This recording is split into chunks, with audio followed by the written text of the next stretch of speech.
Finhos, bom dia, boa tarde, boa noite, para quem está chegando agora, para quem vai assistir depois. Hoje a gente vai falar de colocação pronominal. Eu estou até me antecipando um pouco, como eu acabei de falar antes de começar a gravação. Eu comecei, eu estou me antecipando um pouco ao conteúdo do que seria da próxima unidade, né, do bimestre, que seria referente à prova global, porque eu queria um pouquinho mais de tempo, não só para a gente conseguir sentar, corrigir exercícios sobre isso, discutir, tirar todas as dúvidas, mas eu também queria falar um pouco da produção de texto, né, do material, do texto de vocês. Eu estava dando uma olhada e como a gente tem tido poucas aulas do laboratório, e Kívia também só está tendo uma aula por semana, né? Eu quero ver se eu consigo dar uma ajuda a ela também, principalmente no segundo ano, porque, olha, vocês estão vendo viram, né, na primeira prova, material de divulgação científica, e o próximo gênero textual cadê? Charge.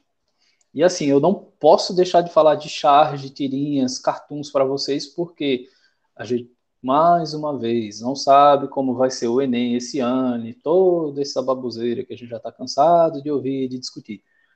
Mas a gente tem que continuar se preparando, tá? E charge, tirinhas e cartoons, textos que fazem uso da linguagem mista, né? Linguagem verbal e não verbal.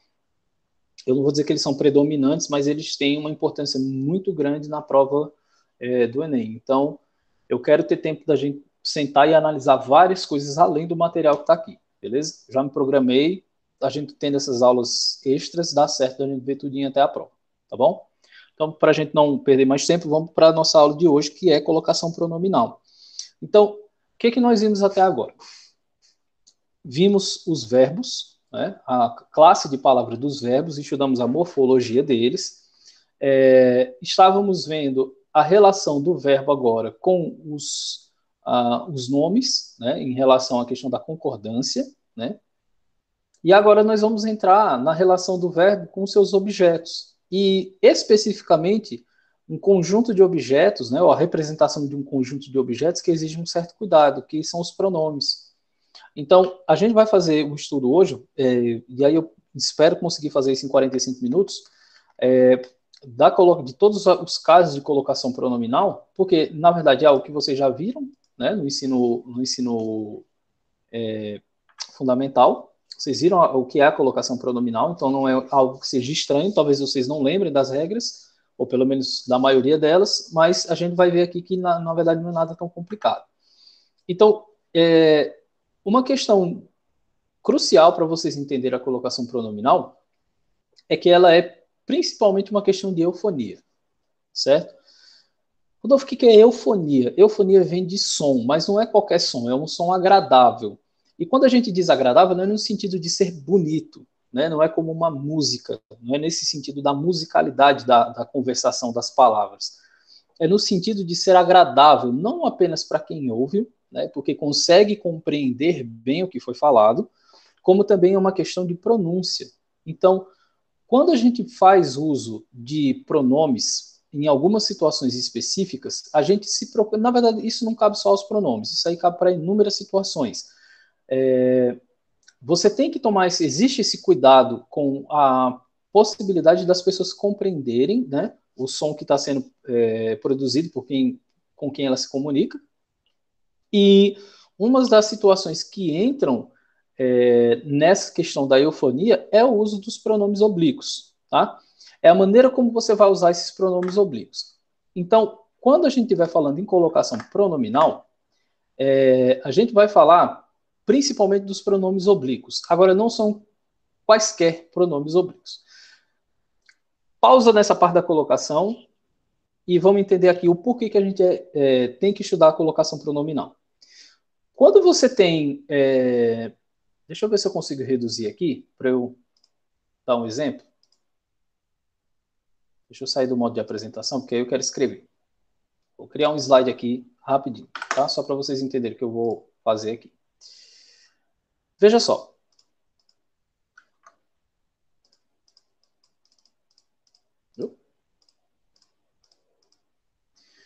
Deixa eu expandir isso aqui, só para que vocês entendam o que eu quero dizer.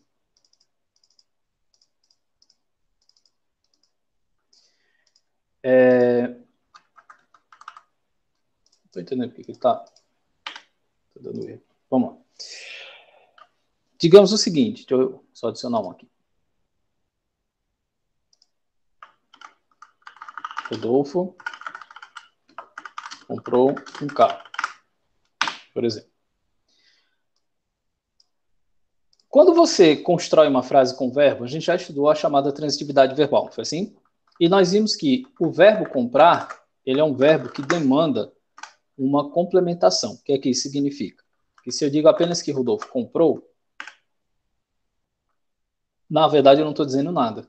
Porque Rodolfo comprar uma Ferrari, comprar uma casa, comprar um carro e comprar uma pessoa são coisas absolutamente diferentes, né? Algumas delas, inclusive, ilegais.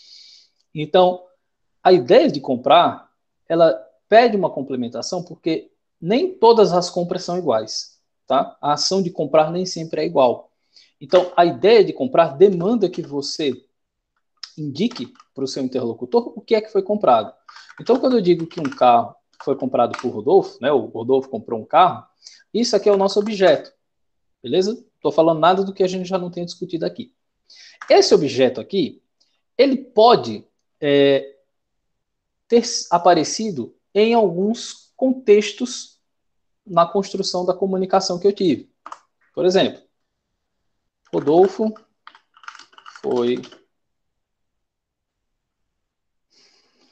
Deixa eu colocar assim. Rodolfo viu um carro novo na loja. Ponto.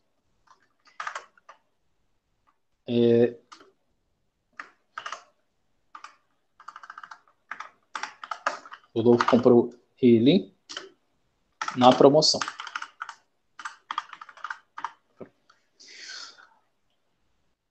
Eu tenho certeza que vocês já ouviram mais de uma vez alguém falando, eu não vou dizer essa frase específica, mas alguma coisa parecida com isso, certo? Essa ideia de aqui que Rodolfo comprou ele na promoção.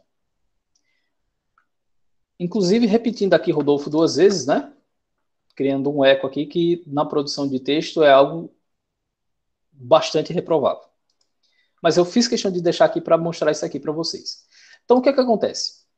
Quem compra, compra alguma coisa. Assim, comprou um carro. Eu, para não repetir carro, que já estava aqui, ó, já estava aqui em cima, para eu não repetir carro, o que é que eu fiz? Eu substituí por um pronome que representa carro. No caso aqui, um pronome pessoal reto, ele. Cuidado. Se fosse assim, deixa eu até colocar aqui. Ana viu um carro novo na loja. Aí coloca assim, ó, ele só teve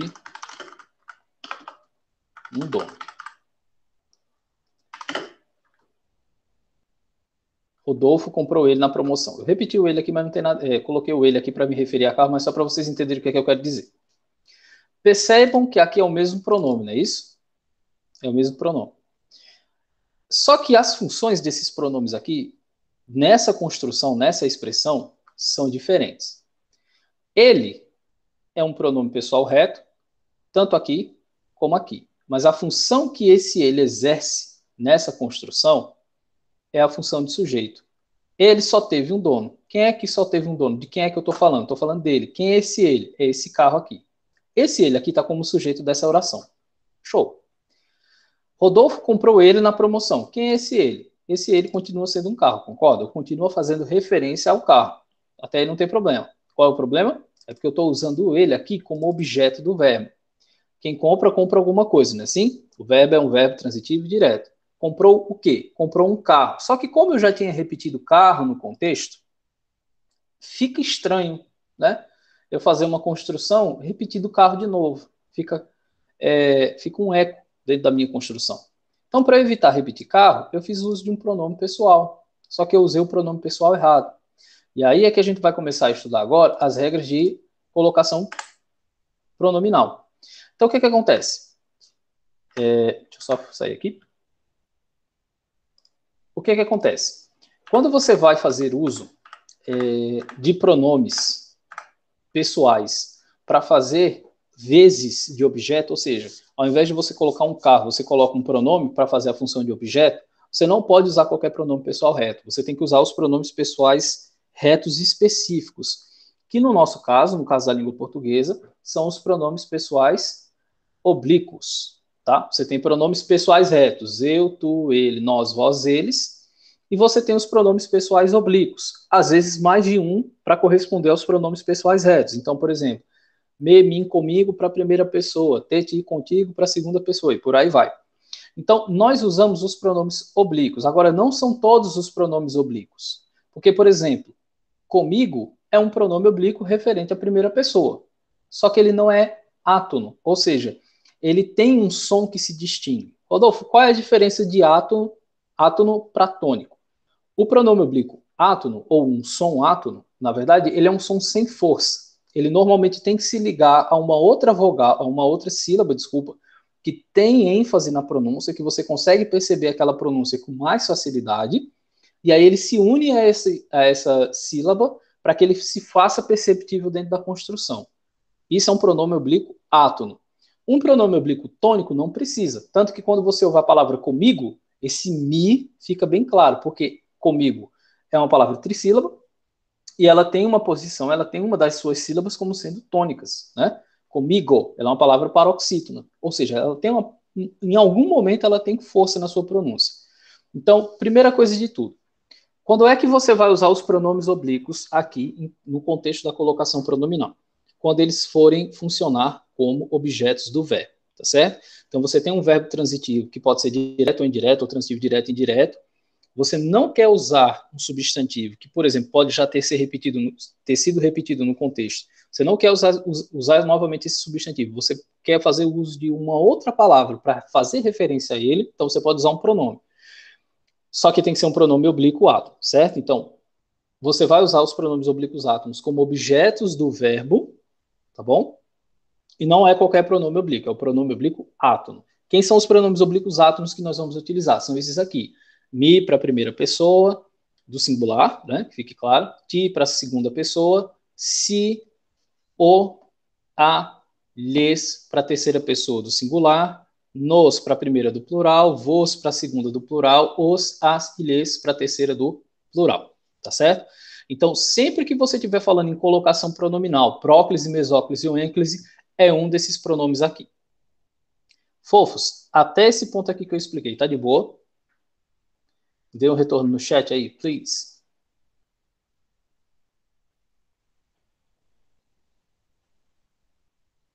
Sim ou não? Tá tranquilo? Beleza. Então, olha só. Essa construção que a gente vai...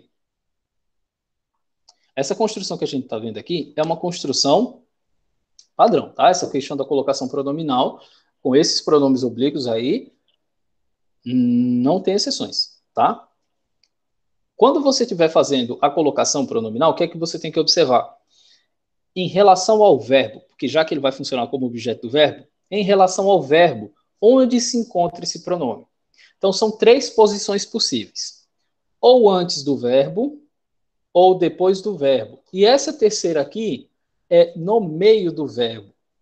Que sempre que vocês ouvem, né, talvez lá na série, acho que é oitavo, nono ano que vocês veem colocação pronominal, tenha soado mais estranho do que vai soar agora, mas quando você ouve, por exemplo, entregar-te-ei à tarde, por exemplo, aí você diz assim, entregar-te-ei? O que é isso? Quando você ouve, para nós brasileiros especificamente, e aí eu estou fazendo questão de frisar a nossa nacionalidade em relação a essa questão da língua, aqui no Brasil, a mesóclise, que é essa construção, né, do pronome oblíquo no meio do verbo, ela está caindo em desuso, né? Praticamente ninguém usa mais no dia a dia. Presta atenção. Eu não estou dizendo que ela saiu da língua portuguesa, nem estou dizendo que ela não existe mais em lugar nenhum. Ela evaporou, né? Entendedores entenderão. Ela está deixando de ser usada aqui no Brasil. Em Portugal e outros países que falam, né, a língua portuguesa, que tem a língua portuguesa como sendo a sua língua materna, eles ainda usam. Portugal utiliza bastante ainda, tá? Aqui no Brasil, eu acredito que a principal razão, né, é o fato de nós falarmos muito rápido. Pode ser uma das razões que explica. Eu confesso que eu li um estudo há muito tempo sobre essa questão, já tem, sei lá, uns 5, 6 anos, eu nem lembro mais. Mas Nós temos essa tendência a falar muito rápido e falar entregar-te-ei, entregarei ele, eu entregarei a tu, né? É muito mais rápido, ou é muito mais próximo do nosso conhecimento da língua que a gente tem como língua mãe.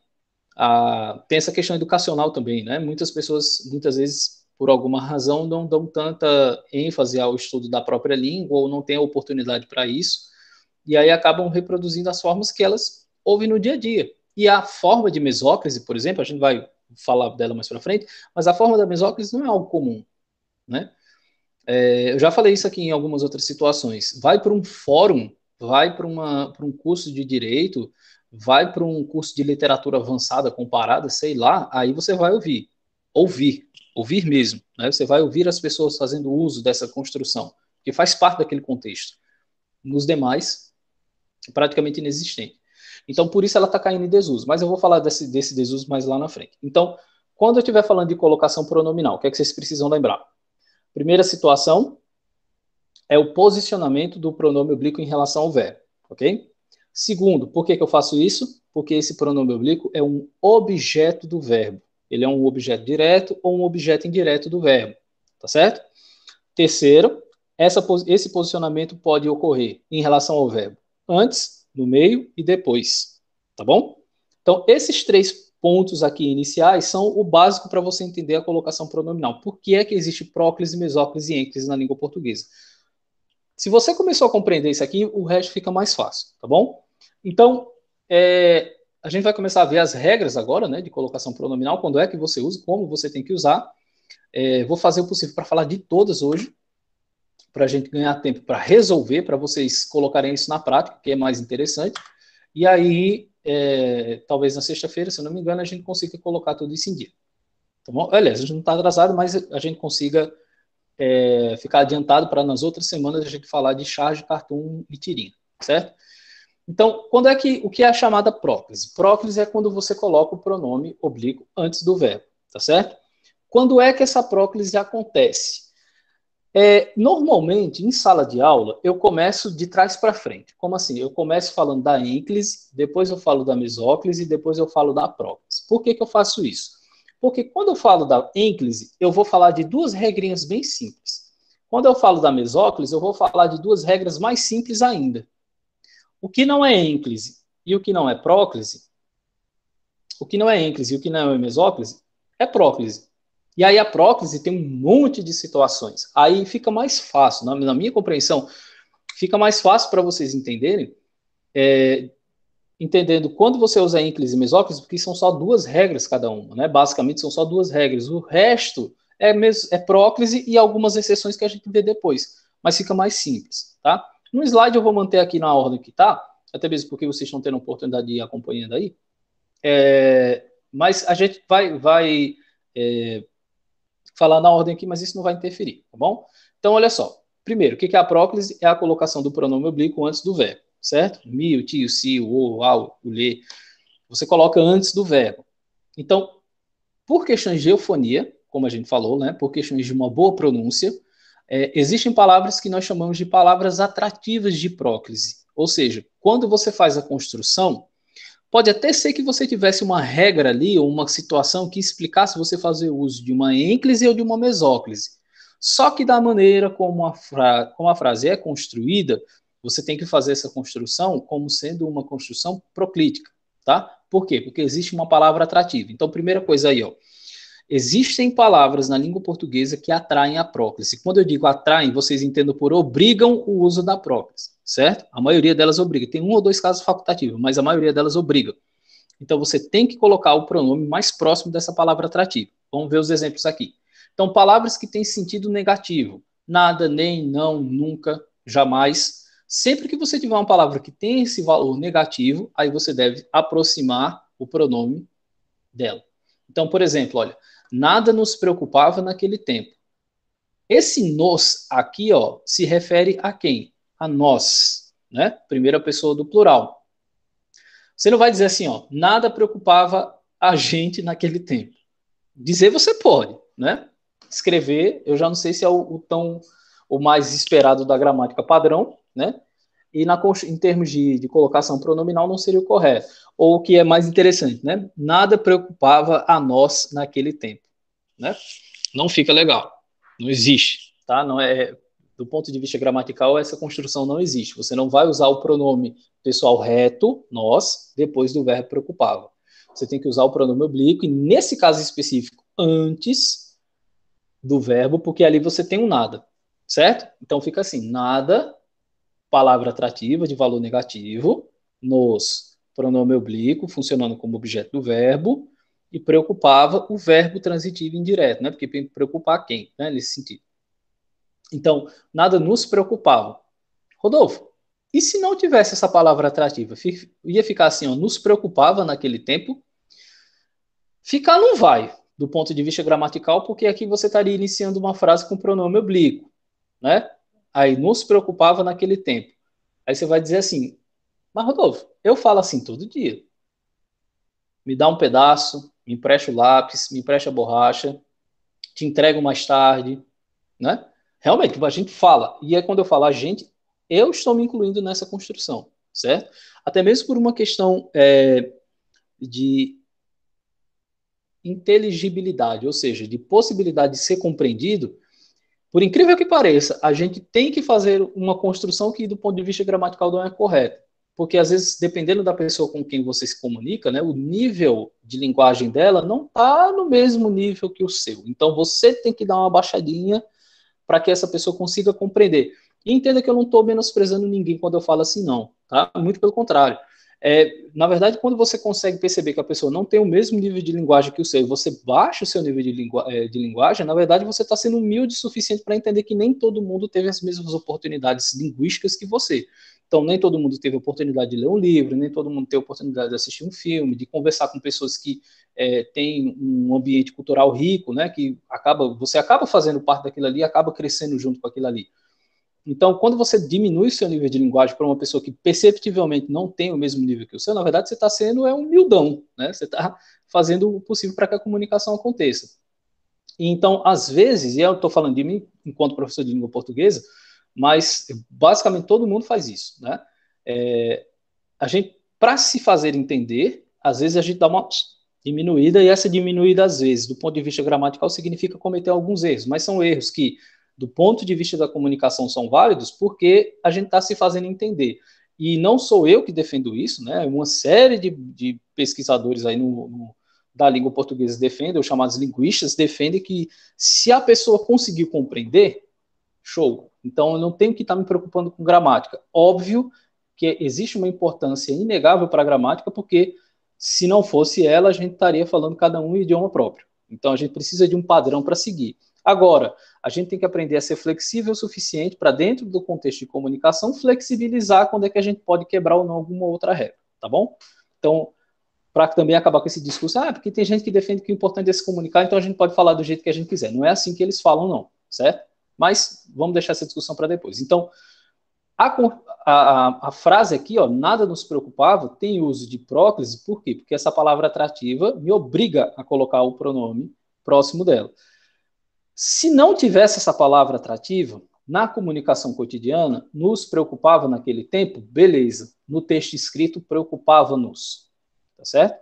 Preocupava, tracinho, e aí o hífen, né? Pelo amor de Deus, tracinho a essa altura do campeonato, não. Então, o hífen, ele me ajuda a perceber ali a colocação pronominal, né? No caso da ênclise e da mesóclise, ele me ajuda a perceber isso. Então, você tem um pronome oblíquo depois do verbo, e você tem um hífen fazendo essa ligação entre o verbo e esse pronome oblíquo que funciona como seu objeto. E aí você teria o quê? Uma ênclise, mas a gente fala dessa ênclise já já. Então, se a palavra tem sentido negativo, ela é atrativa, o pronome tem que ficar próximo dela. Se você tem advérbios que não são seguidos de vírgula, a vírgula, ela meio que diz assim, ó, estou começando outro pedaço da frase aqui, né? Então, tem que fazer parte do mesmo contexto, né? Da mesma construção. Então, quando eu digo assim, ó, hoje me arrependo do que fiz, sem a vírgula, esse hoje, enquanto advérbio, atrai esse pronome aqui para próximo dele. Tá? Arrependo, quem se arrependeu, me arrependo. É uma ação reflexiva aqui. Então, esse me aqui funcionando como objeto desse verbo, ele tem que ficar aqui próximo do hoje. Por quê? porque aqui ele é uma palavra atrativa. Está no início da frase. Rodolfo, se eu tirasse o hoje, como é que ficaria? Arrependo-me, com o hífen, né? Fazendo a ligação entre o verbo e o pronome oblíquo. Arrependo-me, no caso, uma ênclise, do que fiz. Tá certo? E conjunções subordinativas. Rodolfo, o que são conjunções subordinativas? Lá no 9º ano, e eu sei porque eu fui o professor, nós estudamos as orações subordinadas e coordenadas, tá? Dentro das orações subordinadas, nós estudamos as orações subordinadas substantivas, que são aquelas que fazem uso das conjunções integrantes que e se. Nós estudamos as orações adjetivas, que usam os pronomes pessoais, os pronomes relativos como elementos de conexão, né? O que, quem, qual, onde, cujo. E vimos as orações subordinadas adverbiais, que usam as conjunções subordinativas, que são essas aqui que ele está indicando, tá? Ou são exemplos de conjunções subordinativas que ele está indicando aqui. Em outras palavras, ele está dizendo assim, ó, quando você tiver uma oração subordinada adverbial, né? Mas não precisa se preocupar com isso agora, porque o que a gente vai focar é nas palavras em si. Então, por exemplo, se você tem um que, um quando, um embora, um se, um como, um para que, um a fim de que, enfim, qualquer tipo de conjunção subordinativa, ela também atrai, ela também chama para próximo de si o pronome oblíquo. Então, quando eu tenho aqui, olha, embora me sinta culpado, não pedirei desculpas. Se você não tivesse esse embora aqui, não tivesse essa conjunção subordinativa, muda muita coisa nessa frase. Primeiro que não teria nem oração subordinada adverbial aqui, né? Concessivo. Mas, enfim, ficaria me sinto culpado. Cuidado. No dia a dia, na comunicação entre nós outros, aí não teria problema. No texto escrito, sinto-me culpado, né?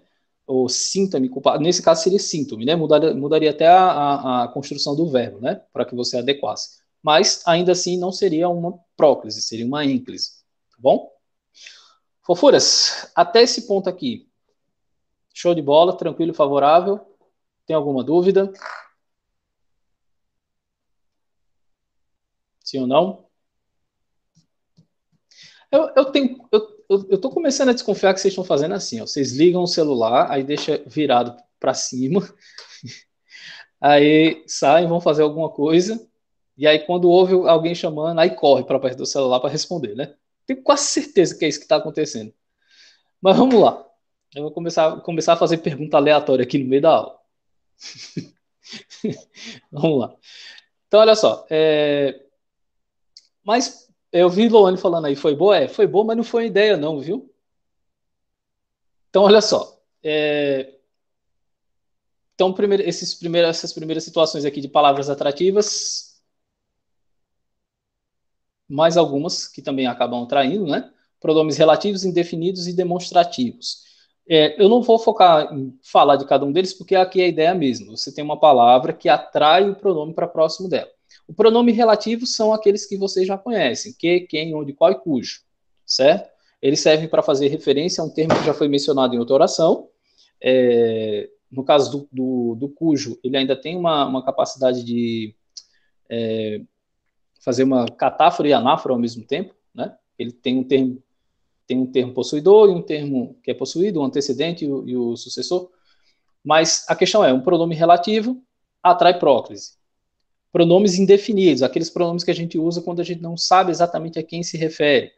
Alguém, muitos, todos, poucos, né? Cuidado, porque quando você diz assim, todos também têm caráter de indefinido, né? Porque você não está individualizando cada um, você está colocando tudo numa coisa só.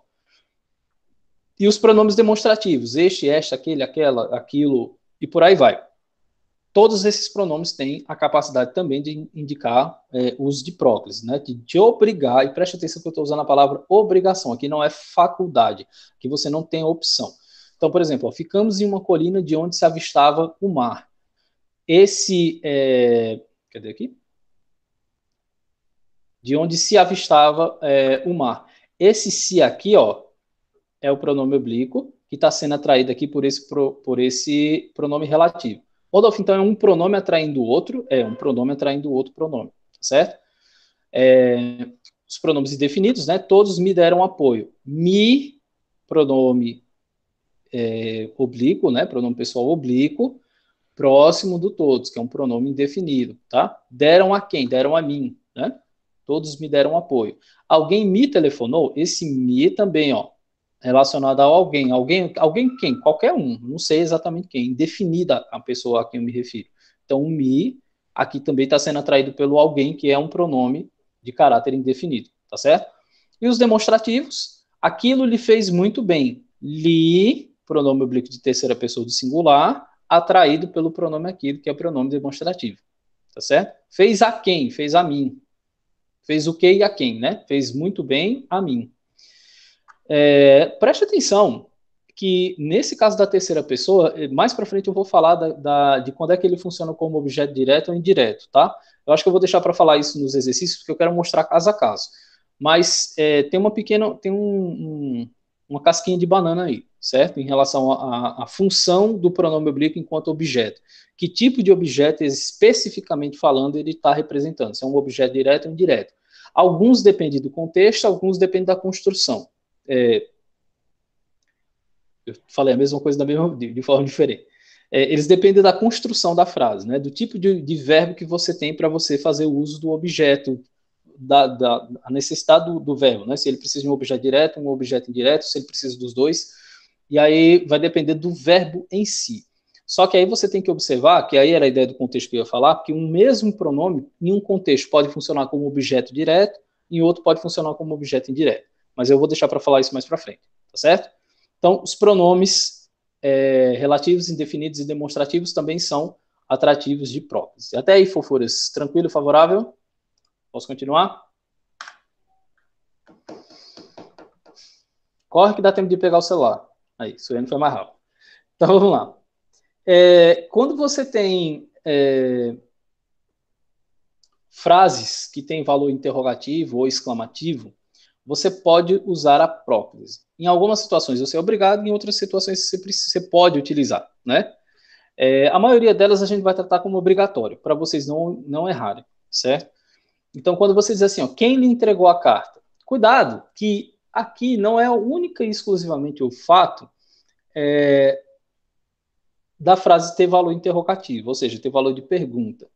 Lembre que isso aqui é um pronome relativo, né? Ou pode ser um pronome interrogativo, né? Se você preferir aqui no contexto.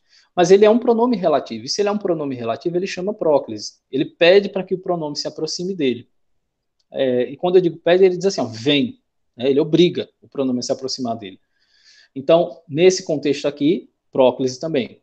Quanta mentira se disse a respeito dela? Quanta mentira se disse a respeito dela, com a exclamação ao fim, se você observar bem, não tem palavra que te obrigue a fazer uso dessa próclise aqui. Rodolfo, onde é que está a próclise? Que eu ainda não estou conseguindo ver. Ó, a próclise é isso aqui, ó. É o pronome antes do verbo. Certo? Então, essa próclise aqui, ó, pelos casos que a gente estudou até agora, não se explica. Não se explica como assim. Não tem uma situação específica que diga assim, ó, aí tem que ser próclise. Tá? Aqui qual é a situação? É o fato da frase ser exclamativa, mas não tem uma palavra que atraia, que foi o que a gente viu até agora. Tá certo? Então, nesse caso, você também é obrigado a usar próclise. Deus nos proteja daquele maluco. Deus é um substantivo, não é um pronome. Então, nesse caso aqui, você tem o pronome oblíquo antes do verbo, mas não tem uma palavra atrativa. Mas aqui, ó, você tem uma frase que ela de valor, ela tem valor exclamativo. Rodolfo, se eu dissesse assim, Deus proteja-nos daquele maluco, estava errado? Não estava. Né? Ela tem essa possibilidade de você colocar o pronome pessoal antes ou depois, fica a seu critério. Tá ok? Se você tem, ou você também vai usar a próclise, né, em frases com a preposição em mais o verbo no gerúndio. Preste atenção no exemplo. Em se tratando de educação, preste atenção que o pronome aqui, ó, é o se. E ele fica onde? Entre a preposição em e o verbo no gerúndio. O verbo na forma nominal de gerúndio, tratando. Então, sempre que você tiver essa em tratando, em comprando, em vendendo, né? Em estudando, em se tratando, em se comprando, em se estudando, alguma coisa nesse sentido, esse pronome oblíquo sempre fica no meio, tá? E normalmente é o se, que ele tem esse valor de indefinição, de reflexibilidade, né? Vai depender do contexto. Então, quando ele diz assim, em se tratando de educação, ele é realista. Por que aqui a gente tem a próclise? Porque o verbo é o tratar. O se está antes dele. Por que está isso? Porque isso aqui faz parte de uma expressão, ó, em, mais o verbo no gerúndio. Tá bom? Em frases com preposição, mais o infinitivo flexionado. Rodolfo, como é que funciona esse negócio de infinitivo flexionado? Aí vocês têm que lembrar lá do final do primeiro bimestre, quando a gente estudou as tabelinhas lá, incansavelmente, né? E nas tabelinhas, o que é que a gente tinha? O infinitivo impessoal e o infinitivo pessoal, não foi assim? E o que eu fiz questão de salientar? Ó, essa questão do infinitivo pessoal não tem nada a ver com a flexão do verbo, no sentido de primeira, segunda, terceira pessoa, singular ou plural, e com os tempos verbais e modos verbais, como a gente viu até então.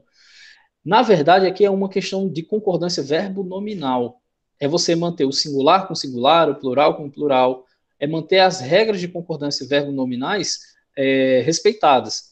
Então, você tem lá o verbo do infinitivo pessoal, né? Andar, comprar, brincar, sonhar, pular, sofrer, por aí vai. E você tem essas formas no infinitivo pessoal, que são flexionadas em relação a número e pessoa por uma única e exclusiva situação de concordância nominal. Até mesmo porque verbo no infinitivo está mais para nome do que para verbo.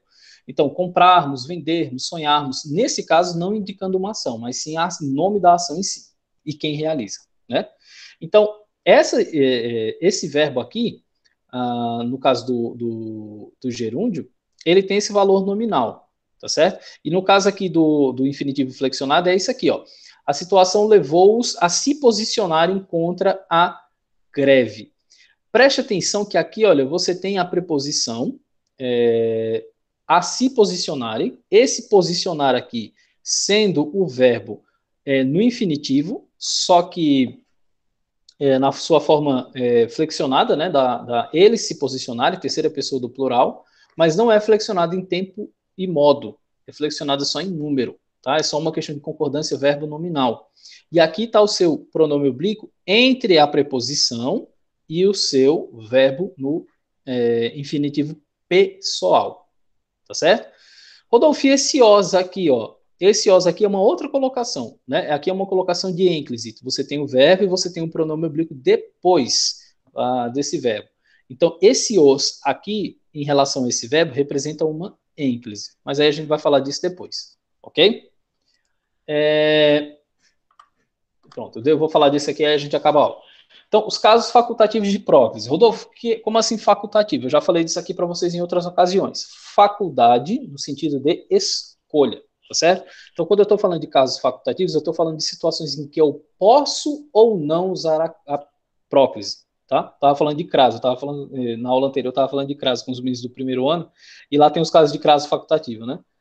Aqui a lógica é a mesma, né? Você pode escolher, pode colocar fazer uso de prótese ou não, dependendo da sua vontade. Então, quais são os casos, ou os mais comuns, né? Quando é que você pode usar tanto a prótese quanto a ênclise, por exemplo? Então, quando você tiver pronomes pessoais do caso reto que não são precedidos de palavras atrativas. Então, por exemplo, eu lhe obedeço. Esse eu aqui é o pronome pessoal reto sujeito do verbo obedecer, tá ok? Obedece a quem? Obedeço a ele. Cuidado, que eu lhe não é para ti, é para ele.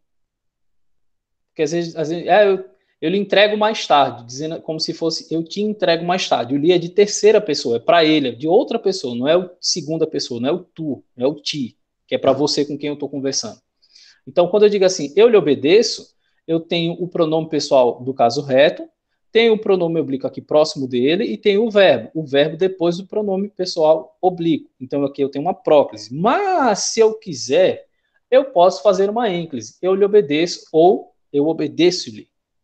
E por que eu posso fazer isso? Porque nesse caso aqui eu escolho. Como eu tenho o pronome pessoal reto, eu posso achar estranho manter dois pronomes um próximo ao outro, por exemplo. Então, eu posso fazer a construção aqui com uma ênclise, colocando o pronome depois do verbo. Pronome pessoal, oblíquo, depois do verbo. Tá certo? Espero que ele nos apoie. Né? Espero que ele apoie-nos. Fica um tanto estranho às vezes, mas, do ponto de vista gramatical, não tem problema nenhum. Tá certo? E esse último caso aqui, olha, com infinitivo não flexionado, ou seja, comprar, brincar, sonhar, pular, sofrer, infinitivo impessoal, precedido de preposição ou palavra negativa. Então, por exemplo, ó, vim para te apoiar. Vim para apoiar-te. Qual é a diferença aqui? Ó? Você tem a preposição, nesse caso é o para, você tem o verbo, que nesse caso é apoiar, que está no infinitivo. Cuidado, essa forma de infinitivo não é infinitivo pessoal, é impessoal. É uma forma nominal do verbo que indica apenas o nome da ação, mas não tem preocupação com essa questão de concordância verbo nominal.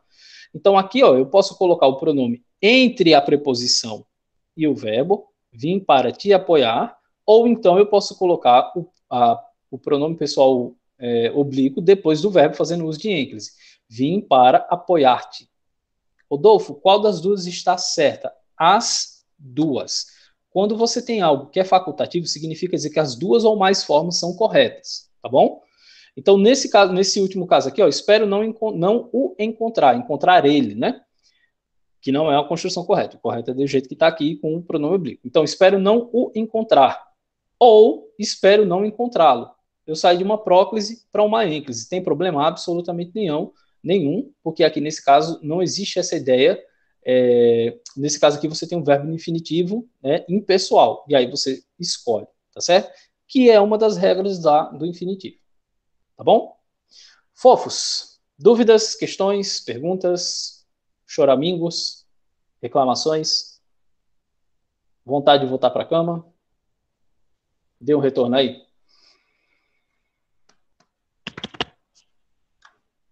Só choro mesmo, tá certo.